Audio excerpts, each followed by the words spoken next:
Encountering the Tesco mobile app not available in your country message? This is due to geo-restrictions, also known as geo-blocking. Tesco Mobile primarily targets UK users due to licensing, legal, and business reasons, particularly deals linked to UK Tesco stores. Geo-restrictions limit app access based on your location. The Tesco mobile app uses your device's IP address and GPS to determine if you're in an approved region. While the app has limited availability in select EU countries like Ireland, it's generally blocked outside these regions. Tesco's partnership with Vodafone has tightened these regional locks to comply with data privacy laws such as GDPR.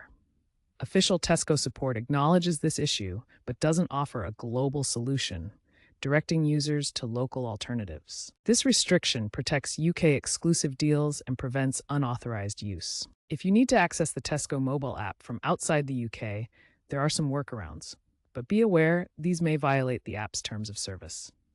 One method involves changing your device's region settings for iOS or Android and your App Store region for Apple App Store or Google Play Store to the UK. For Android devices, adjust language, region, and measurement systems in settings. For Apple devices, update the App Store country or region in account settings. For Google Play Store, change the country or region in payment settings. A more common approach is using a virtual private network. A VPN masks your actual IP address, making it appear as if you're connecting from the UK. This can trick the app into allowing access. Additional device-level tweaks, such as adjusting GPS and language settings to simulate UK access, may also help. Note that these fixes are temporary and may not work for all app features, like payment integrations. Keep the app updated and clear its cache before trying these methods.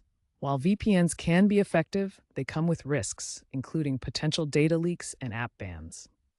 Some experts recommend that true solutions lie in app developers prioritizing international compliance, with Tesco expected to address this in future updates.